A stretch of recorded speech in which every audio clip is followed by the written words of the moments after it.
jaa ngeen jëf mbokk yi ci taamu bi ci Walf TV dal leen jàmm seen magazine de la mi-journée ñoom mbégte tey dalal Moustapha Diaw di responsable socialiste parti socialiste fële sa Thiès bokk ci coalition Benno Bokk Yaakaar sëñ bi Diaw ñu ngi lay nuyu di la dalal ci Walf TV. Assane suma mbokk génn bi maa ngi lay nuyu di la fay di rafetluwaat jàkkaarloo bi nu jàkkaarloo di nuyu téléspectatrice ak téléspectateur Walf TV yëpp. di nekk ci say loxo pour nga laaj ma tontu la. ñu tàmbali waxtaan wi ak Ousmane Tanor Dieng mi nga xamante ne dëddu na fi ñaari at a ngi nii 15 juillet la ñuy màggal ñaari atam bi mu fi jógee léegi parti socialiste naka ngeen dundee ñàkk woowu. wax nga dëgg ñàkk Ousmane Tanor Dieng mu ngi nekk ci ñaari at lay toll su 15 juillet jotee ndax mu ngi fi dëddoo 15 juillet 2019. mu nekk njàqare ak tiitaange boo xamante ne ni dafa dal waxuma sax socialiste yi waaye Sénégal gépp la bettoon waaye ñu koy dundee dund muñ parfois tiit ndax li ñuy dab ci wàllu politique te su fi nekkoon du am xëy na waaye nag di ko dundee ak ngor ba lépp li nga xamante ne engagement bu mu jëloon la ñu fexe ba sàmm ko dafay permettre ma nuyu présidente Aminata Mbengue Ndiaye mi nekk secrétaire général du parti bi te démb la ñu jóge ci réunion boo xamante ne ni pour préparer ñaari at yi ñu Tanor dëddoo la ngir mën a xamal sénégalais yi kan moo nekkoon Ousmane Tanor Dieng yan jikko la nekk woon ci politique waaye nan la fonke woon réew mi nan la fonke woon taxawaayu Sénégal ca bitim réew loolu ñoo ngi koy waajal waaye nag waajal gi comme daaw na mu amee woon nga xamante ne ni coordination yi bu ci nekk fa nga nekk da nga kaa wàccal kaamil ndax mbas mi fi jaar ba nit ñi mënuñu woon a daje mbas moomu jeexagul te parti socialiste ca na ko Tanor doon wax lu république ak état décidé nañu fexe ba nañu sàmmanteeg loolu noonu léegi nag mbas mi jeexagul ñu ngi ci xalaat waaye xalaat bi yépp nag ren day tënku ci lan la famille bi décidé ndax Tanor ñun famille politique la ñu woon waaye nag dafa am famille am boo xamante ne ni li nga xamante ne ni moo koy jariñ foofa mu nekk famille am moom moo koy déterminer bu boobaa li famille bi décidé am naa yaakaar ci waxtaan yi ñuy def parti socialiste dana ci ànd ak famille bi ca nañu ko bëggee ak fa ñu ko bëggee pour def loolu. fi mu nekk nii yaa ngi ñuy wax sànq li ngeen fas yéene moom mooy wax fàttali Ousmane Tanor Dieng moom mooy kan fàttali ko askan wi boo ñu doon tënkal Ousmane Tanor Dieng mooy kan. waaw Ousmane Tanor Dieng mooy nit ki nga xamante ne ni ku fonkoon sàmm kàddu la kàddoom ku amoon sutura la ku bëggoon njabootam la politique ak njabootu geñoom askanam Ousmane Tanor Dieng ku bëggoon réewum Sénégal la ku bëggoon institution Sénégal yi la dafa daan faral di wax naan intérêt Sénégal moo sut pour moom intérêt parti socialiste intérêt Sénégal moo sut pour moom bakkanu boppam loolu soo ko dëxëñee daf lay won nekkoon Ousmane Tanor Dieng ku bëggoon sénégalais yi la Ousmane Tanor Dieng ku bëggoon jikko yu rafet yi nga xamante ne ni moom la sénégalais yi am la dama lay jox benn nettali boo xamante ne ni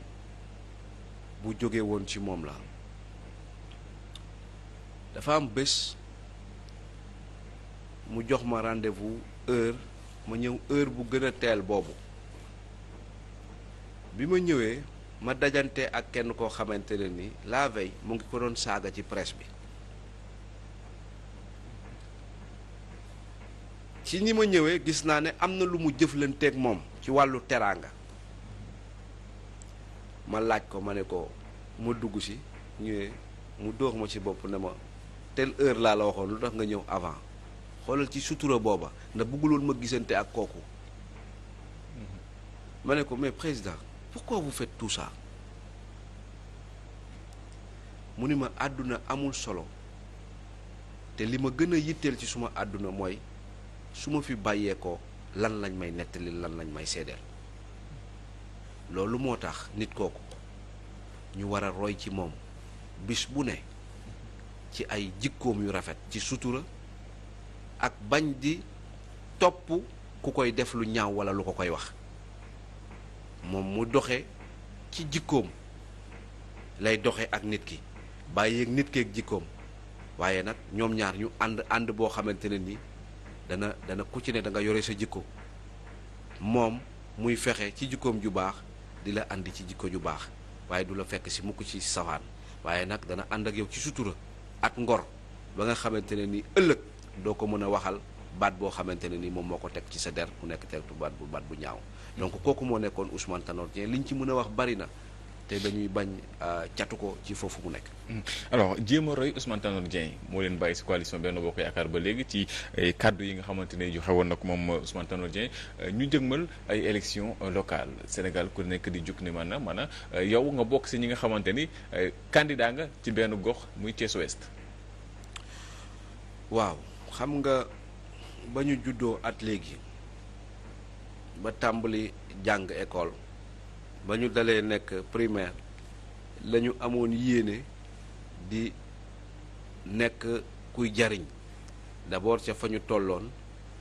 daan bu wàcc jotaanee ñu ànd ak sunu xarit yépp parce que sunu école dafa jege woon sunu kër ñu dem naani ndox wala parfois bu ñuy ñëw andi siwo ndox ci kii bi wala indaale ndox boo xamante ne sunu moroom yi nañ ci naan lu ñu amaan it jënd gerte partagé ak nit yi bu ñu nekkee au collège aussi jiite nañu di défendre intérêt élèves yi lycée ba bi ñu demee université waaye léegi romb nañ foofu ñu ngi dugg ci jël décision ne dañuy continuer di bëgg a servir sunu réew bëgg a servir sunu gox bëgg a servir sunu askan loolu dara wàññeeku ci yemalewuñu fenn sunu bëgg-bëgg ak sunu yéene ak sunu gis-gis pour servir sénégalais yi waaye nag balaa nga naan ne fa nga dëkk te jàpp ne ñoom am na lu ñu soxla loo xam ne mën nga leen koo wutali loolu moom toujours dañuy nekk candidat pour jiitu pour dem wutali li sunu gox soxla ak li sunu askan soxla jàpp nañ ne jot na loolu moo tax ñu ne ci Benno Bokk Yaakaar gi ñu nekk am nañ yéene nekk candidat à la candidature maanaam ñey sëmp seen dëgg ci biir coalition bi am nañ yéene ñu ne ñun coalition bi jox leen ñun ñu wone sunu gis-gis pour Thiès ñun ñu wone sunu gis-gis ak sunu yéene bi ñu am ci Sénégal à travers Thiès pour ëllëg ñu gën a am yaakaar ci Benno Bokk Yaakaar gën a am yaakaar ci vision Sénégal émergent pour 2035 loolu moo waral ñu jàpp ne am nañ dayo ak taxawaay bu ñu war a mën a permettre ñu demander baatu Ouest Thiès waay. Moustapha Diaw Thiès Ouest boobu nga bëgg a jiite ki fa toog jamono ji Benno Bokk Yaakaar la nekk naka ngeen mën a toppatoo loolu nu ngeen koy lijjantee. waaw ni ñu koy lijjantee mooy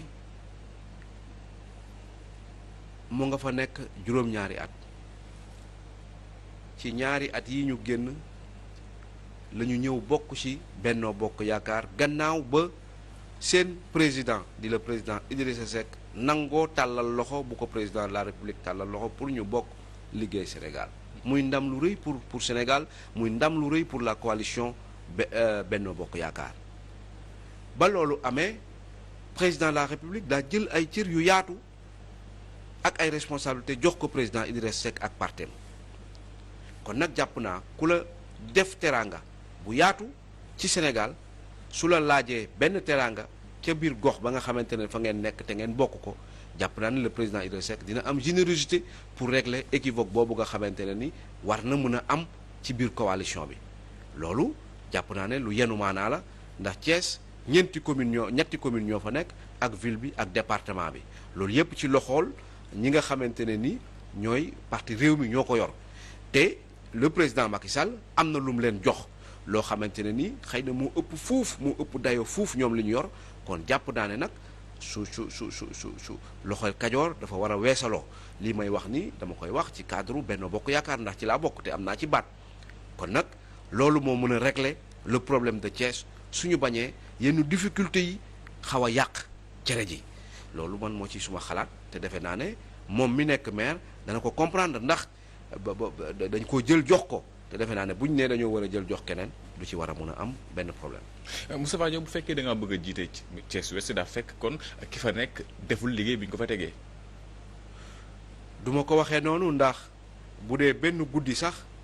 fanaane ko xool pour régler benn problème mu Thiès waa lu mu ndaw ndaw bu dee benn guddi inondation am na ci benn koñ mu génn def ay moyens jéem a góorgóorlu ba régler problème yooyu am na ay problèmes yu mu régler waaye ñun suñu bopp lañ xam dañ ne ñun su dee ñun la mën nañoo def lu gën mën nañoo def lu gën a ñoŋ mën nañoo def lu njariñ yoo xamante ne ñëpp dañ ciy gis seen njariñ parce que laataa ñuy doon wala laataa ñuy bëgg lii dañ cee am ab vision am ci gis-gis xam fi ñu jëm loolu mooy li nga xamante ne ni mooy liy dëgëral sunu taxawaay que ne bëgg nañoo doon jëwriñu wala ndey ji réew boo xamante ne ni mooy waa Thiès Ouest pour doon seen bayfaal pour liggéeyal leen ci loo xamante ne ni ñoom la ñuy àndal def ko pour ñëpp moom la ñuy wax naan une ville pour tous et par tous boo xamante ne nii ñëpp a koy tabax waaye mu noon njariñu ñëpp ci loolu la ñuy wootee ci loolu la ñu bëgg nit ñi fekk si ñu si pour ñu ànd ak ñoom liggéey suñu commune nga xam ne mooy commune bi nga xamante ne daanaka mooy commune bi dàq ci commune u Sénégal yi soo xoolee soo dugg see Thiès la belle avenue que tu trouves Thiès Ouest la nekk Thiès Ouest mooy la commune bi gën a jege l'aéroport de Diass sooy xool Thiès Ouest mooy commune bi nga xamante moo gën a jege triangle économique Thiès Mbour Dakar loolu ay potentialité la yoo xamante ne ni mais soo ci amul gis-gis suñ la joxee ci tâtonner lay nekk te tolluñu ci eeru tâtonner dañoo toll ci eeru am gis-gis bu leer am jëmuwaay am yéene ak pas-pas bu kawe pour ñi nga xamante ñoom lañ bokkal Thiès. lan moo tax nga jàpp ne Moustapha Diaw mooy candidat bi gën si Thiès Ouest. junj naa ko sànq xam nga bu fekkente ne sa jaar-jaar yëpp sa ngone ba ni nga toll. da ngay fexe toujours di nab-nabi pour amal njariñ sa morom da ngay fexe toujours ba di nga noone mag ngay fexe loo am nga bokk ko ak ñi nga xamante ne ni ñoom nga bokkal fi nga dëkk te ñu soxla ko te doo ko def nag ci ay caméra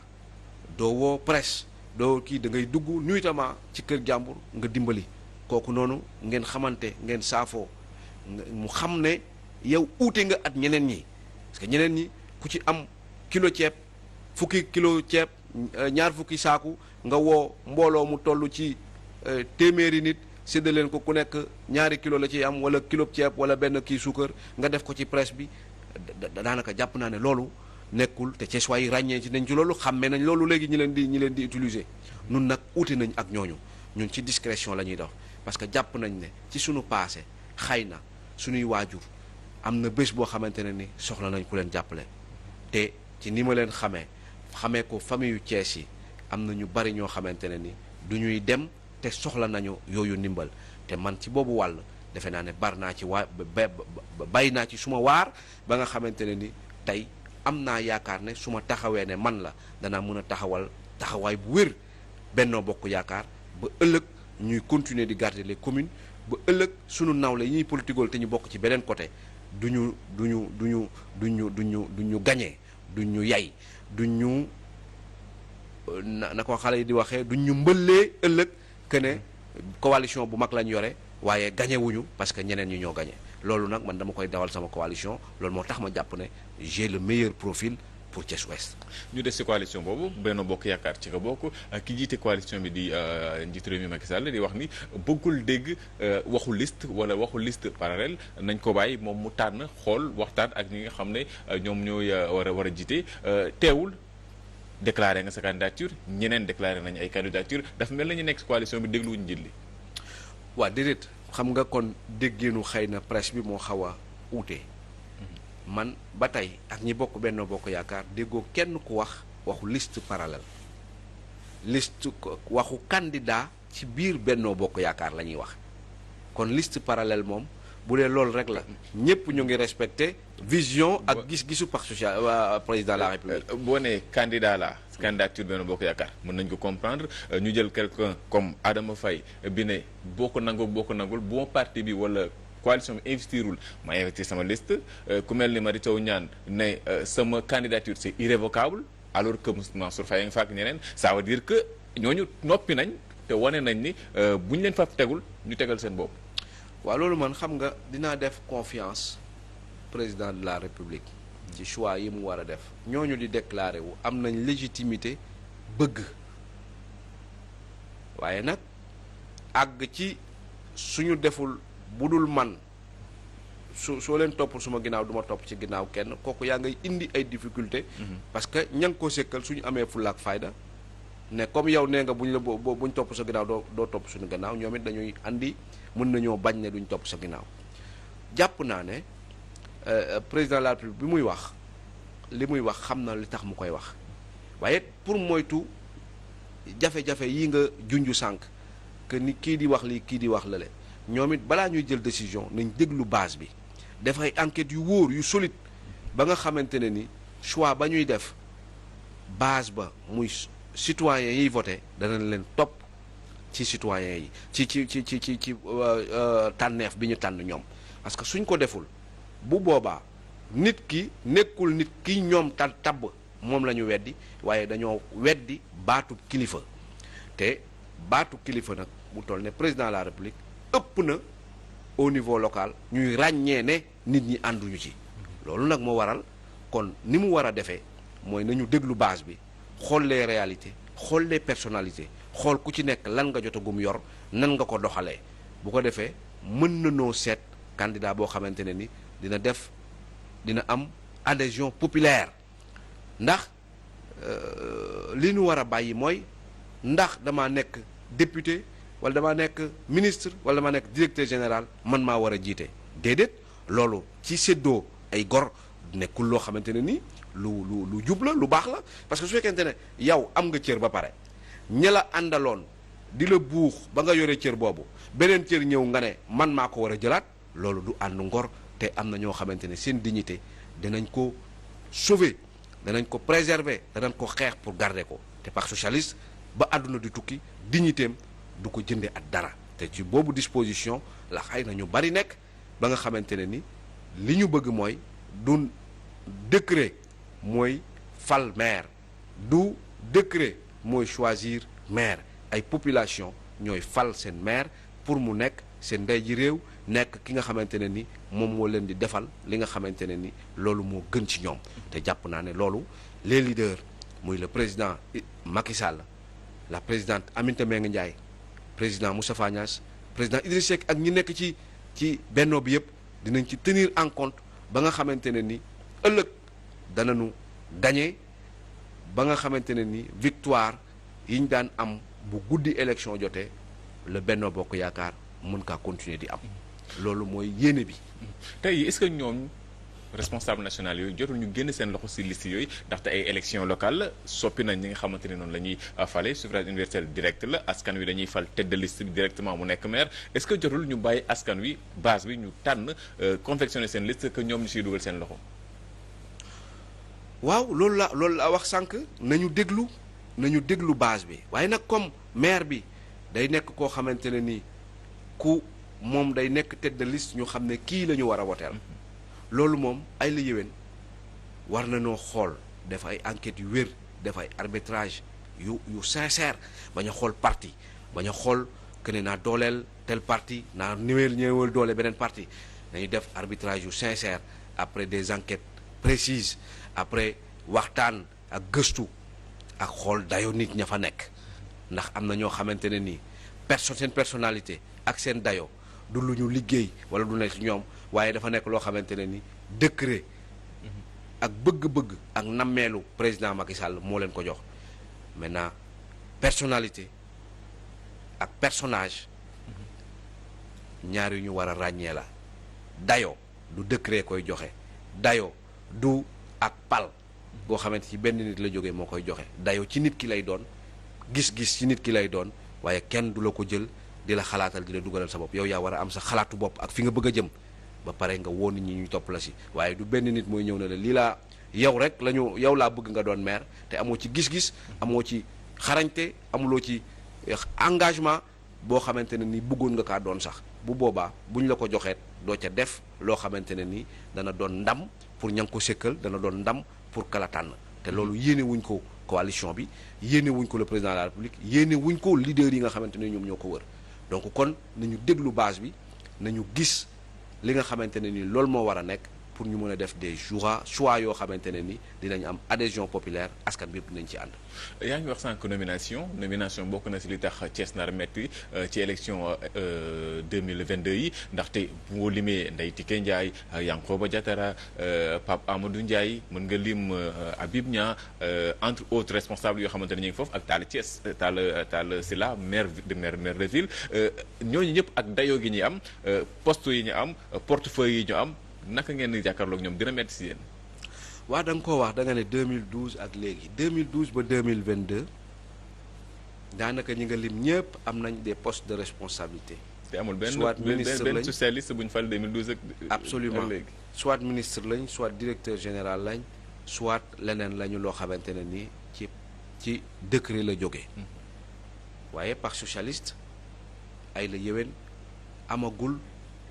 responsabilité bu ko mën a permettre na mu war a jàppale la coalition à Thiès ñu amee ko fa waaye nag lu tax ñu des ci Benno Bokk Yaakaar ñetti mbir la bi ci njëkk mooy ñun parti socialiste danoo nangu ne coalition Benno Bokk Yaakaar avec le plan Sénégal émergent yoonu yokkute gis-gis bu leer la pour ëllëgu Sénégal ñu d'accord ci loolu benn preuve la wala raison la pour ñu continuer di ànd ak li nga xam ne loolu la ñu gëm beneen raison bi mooy maanaam sàmm sa kàddu parti socialiste moo joxoon kàddu Ousmane Tanor Dieng mu ni dañuy ànd ak Benno Bokk Yaakaar te buy yàqu du jóge ci ñun Tanor newu fi waaye am na ay téeméeri Ousmane Tanor Dieng yoo xam ne ñu ngi ci biir parti socialiste ba nga xamante ne gëm nañ ne suñu sekkeek nit dara du ñu ci gën a yéwén du ñu ci gën a gore bu ñu jàppandoo buum gi wala ñuy jàpp jaan téye boppu jaan ji du ñu bàyyi boppu jaan ji pour mu màtt ko téye genn ba loolu moom mooy suñu gëm-gëm beneen bi tamit mooy ñun dañoo ànd ak Benno Bokk Yaakaar de 2012 ba fii ñu toll tey à Thiès ñuy joxe ay cër ñu toog dese suñu ngor ak suñu jom ne loolu du tax ñu yàq bennoo bi waaye nag am nañ yaakaar ne leneen liy ñëw ci cadre Benno Bokk Yaakaar bi cëru parti socialiste mu ngi ci te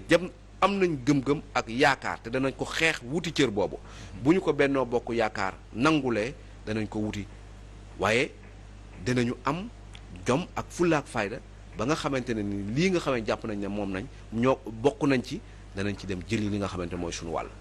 yaa ngi wax yaakaar waaye bu ñu gisee li xew au niveau national est-ce que yaakaar boobu du yekkeeku quand on voit fële ca Kaffrine njiit réew mi ngi dooleel Abdoulaye Sow ci kaw Wilane la jëm bu demee ca fu mel ne Louga ñoom Omar Boun Khattab Sylla ñoom Moustapha Diop ci kaw Aminata Mbengue Ndiaye est-ce que jamono ji yooyu ñuy gis bokkul ni kàddu gi nga xamante ni joxonte woon ngeen ko ci biir coalition Benno Bokk Yaakaar mi ngi commencé woyof. waaw li xew Kaffrine moom jàpp naa ne nekkul lu baax pour coalition bi nekkul lu baax su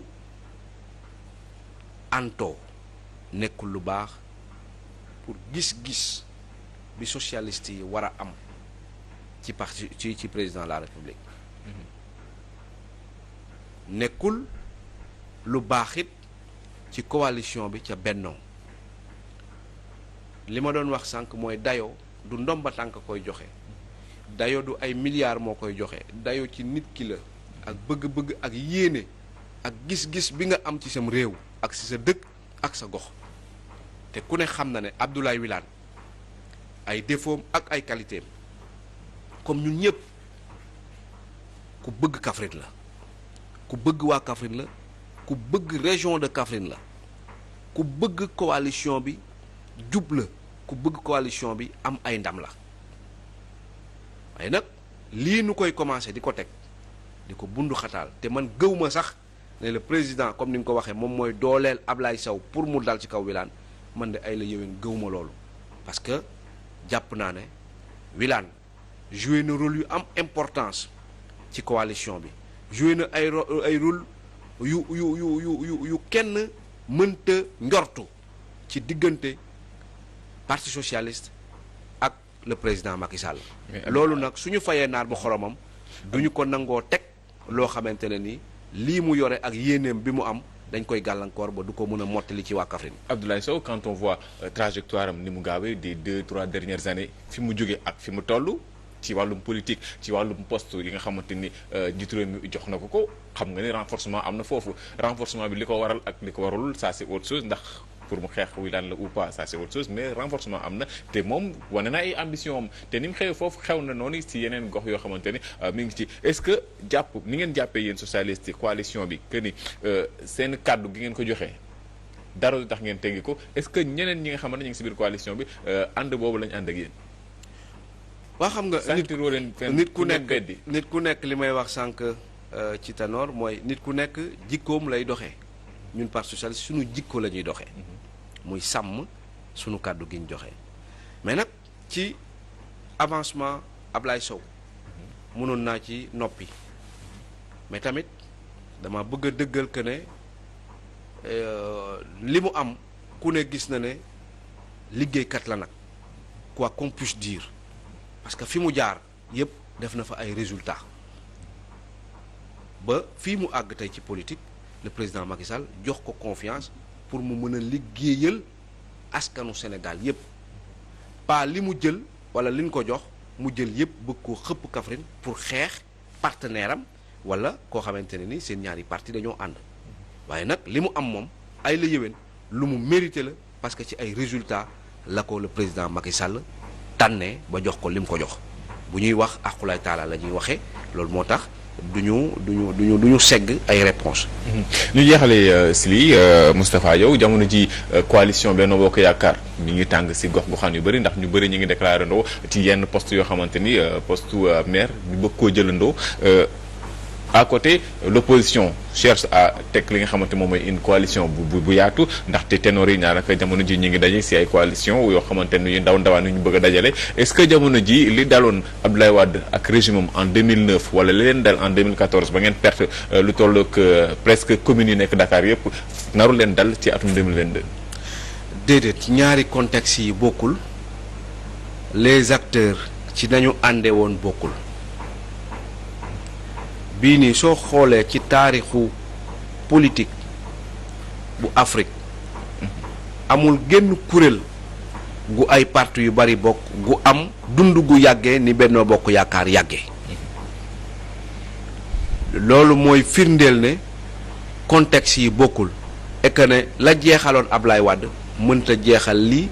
ñun ñu nekk muy Benno Bokk Yaakaar ak yéene ak gis-gis bi ñu am Sénégal muy Sénégal gu développé en 2035 ñoom amuñu woon gis-gis boo xamante dañ ko wutal app waaye ñun dañoo am gis-gis bu ñu amal app te ñun ñëpp ñoo ci bokk ànd loolu moo tax lii nii élection yi te élection bu daan ñëw dañuy wax que Benno Bokk Yaakaar fii lay jaare dee te élection bu ñëw dañ ciy jaare Benno Bokk Yaakaar gën a mag ña nekkoon sa opposition bi sax bu ñu leen gañee ba noppi dañuy bëgg a ñëw ànd ak ñun parce que dañuy gis ne kon li ñu nekk dëgër na te sénégalais yi ànd nañ ci kon ñaari contexte yi bokkul le Benno Bokk Yaakaar incha allah bu waree amul ànd bu sincère continuer di am Benno Bokk Yaakaar dana yóbbu Sénégal en 2035 ci développement. Moustapha Diaw ñu ngi lay sant di la gërëm. jërëjëf maa ngi lay fay sëñ Assane. di leen jaajëfal yéen it mbokk yi ci teewlu bi ci Walf TV di jaajëfal Kéba Thiam mi nekkoon ci wàllu caméra yi Modou Fall Koumba ñoo nekkoon ci wàllum technique bi régie bi jaa ngeen jëf ñu bàyyi leen ak suñu programme.